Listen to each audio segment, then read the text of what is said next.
Hardly 45 days बाकी है CS exam में। 1 जून से एग्ज़ाम्स है आप लोगों की। बहुत टेंशन हो रही है अगर कि कैसे होगा, क्या करेंगे? तो सबसे पहले थम जाओ। कल से नहीं है एग्ज़ाम्स, 45 डेज़ है हाथ में। मुझे जब भी टेंशन होती थी ना, मैं हमेशा खुद को यही याद दिलाती थी कि 18 दिन में महाभारत जीत सकते हैं। तो अभी एग्ज़ाम में तो फिर भी टाइम है। सच्ची कह रही हूँ। थोड़ा थम जाओ, शांत रहो और थोड़ा आप शांति से मेरी बात को सुनो। 45 डेज़ पूरे हैं तुम्हारे हाथ में जंग जीतने के लिए। ऑल इंडिया रैंक भी आ सकती है, सब हो सकता है। पूरे 45 डेज़ है, बहुत टाइम होता है ये। तुम्हारा एम अब इस मोमेंट पे होना क्या चाहिए? गेम प्लान बहुत अच्छा बनाओ ताकि सच में तुम अचीव भी कर पाओ सारी चीज़ें और आखिरी मोमेंट पे पैनिक भी नहीं हो और सब कुछ बहुत अच्छे से कवर हो जाए। इस मोमेंट पे सबसे इंपॉर्टेंट आपका गेम प्लान ही है। मेरा गेम प्लान सुनो, तुम्हें समझ आएगा कि किस तरह से तुम्हें 45 डेज़ में तोड़ फोड़ मचानी है जिससे एग्ज़ाम्स बहुत तूफान जाएंगी तुम्हारी। शुरू करते हैं। सबसे पहले तुमको ये ध्यान रखना है कि तुम्हारे पास पूरा अप्रैल है। अप्रैल में तुमको पूरा ध्यान तुम्हारा बस सिलेबस कंप्लीट करने पे होना चाहिए।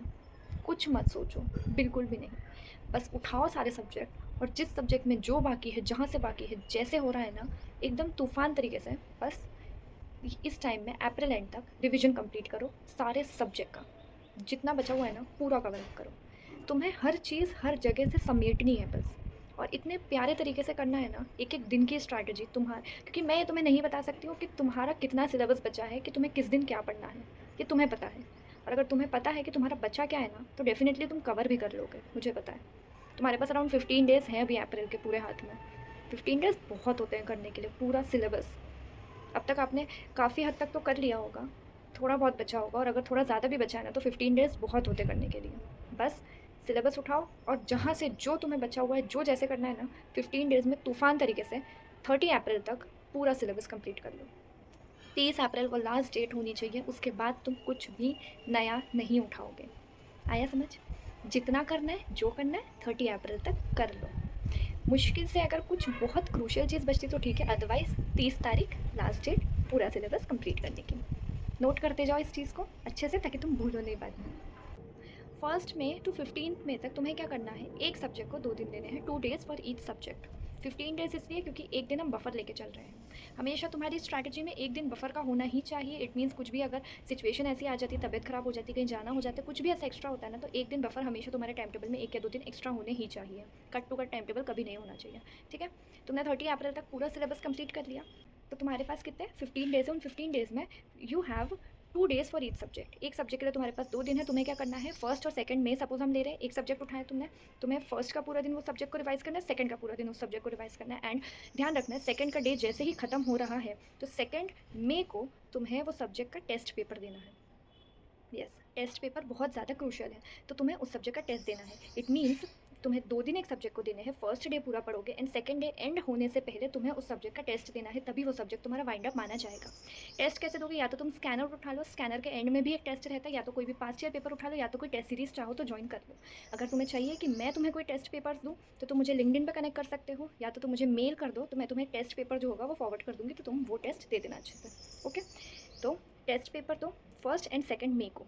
अब ये हो गया 2-2 दिन एक-एक सब्जेक्ट के लिए, ठीक है? टोटल तुम्हारे पास 15 डेज़ हैं। 15 डेज़ में तुम्हारे सारे सब्जेक्ट्स का पूरा revision with 1-1 full test paper हो जाना चाहिए। आया समझ तुम्हें? बहुत अच्छे से। अब 15 के बाद तुम्हारे पास में 16 में टू 20 में कितने बचे? 5 दिन बचे। वो 5 दिन तुम्हारे अमेंडमेंट्स के हैं। तुम्हें इस टाइम में क्या करना है, जितने भी अमेंडमेंट्स न्यू आए हैं, वो लास्ट टाइम में सारे टीचर्स मैराथन्स डालते हैं, सब उसी टाइम करवाते हैं। तो वो 5 दिन में तुम्हें अमेंडमेंट्स करने हैं बहुत अच्छे से। जितने भी अमेंडमेंट्स आए हैं, 5 दिन ओनली अमेंडमेंट्स। अगर बाय चांस कोई पुराना टॉपिक ऐसा था जो तुम्हें ये 15 दिन में समझ आया कि अच्छे से रिवाइज़ नहीं हो पाया है या थोड़ा बच गया है, 5 दिन में वो वाला टॉपिक कर लो, साथ में 5 दिन सारे सब्जेक्ट के अमेंडमेंट्स बहुत अच्छे से। अमेंडमेंट्स बिल्कुल भी नहीं छोड़ना है, एग्ज़ाम में क्वेश्चंस आते ही हैं उससे। 5 दिन हो गए अमेंडमेंट्स। अब इसके बाद तुम्हारे पास बचे 21 मई टू 28 मई। कितने? 21 टू 28, 8 दिन है पूरे तुम्हारे पास। तो तुम क्या करोगे, 1 डे 1 सब्जेक्ट। जो तुमने पूरा रिवाइज़ किया है सेम वापस से सब्जेक्ट उठाओ, एक दिन में उस सब्जेक्ट को रिवाइज़ करो।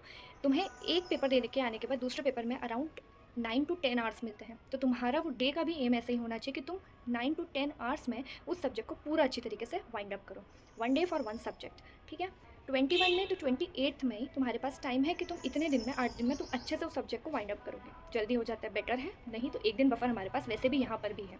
फिर 29, 30, 31 3 दिन फर्स्ट पेपर की तैयारी करोगे। ऑब्वियसली फर्स्ट एग्जाम जो भी है, फर्स्ट अच्छा जाता है तो आगे के अच्छे ही जाते हैं, ऐसा लोग कहते हैं। ठीक है, तो 3 दिन जो होगा वो फर्स्ट पेपर की तैयारी करोगे तुम। तो 29, 30, 31 तुम्हें फर्स्ट एग्जाम के रेडी करना है। सबसे पहले अप्रैल एंड तक तूफान तरीके से अपना रिवीजन पूरा कंप्लीट करिए एंड सारे सब्जेक्ट्स को अच्छे से एकदम सम अप कर लीजिए। इस चैनल को सब्सक्राइब ज़रूर कर दीजिए। बहुत सारी टेक्निक्स मैं इस चैनल पे शेयर करूँगी, जैसे कि इंडेक्स रिवीजन कैसे होगा, चार्ट्स कैसे बनेंगे, वन डे रिवीजन किस तरह से करना है। ऑल्सो मैं सारे सब्जेक्ट्स की एग्जामिशन स्कोर करने की स्ट्रैटेजीज़ भी आपके साथ शेयर करूँगी कि कैसे आप एग्जामिशन स्कोर करेंगे एंड ऑल्सो किस तरह से आप exact marks and exact result manifest कर सकते हैं अगर आप ढंग से 45 डेज मेहनत करेंगे एंड सारी चीज़ें अच्छे से फॉलो करेंगे। Okay, so don't forget to subscribe the channel and stay connected. तब तक के लिए ऑल द वेरी बेस्ट।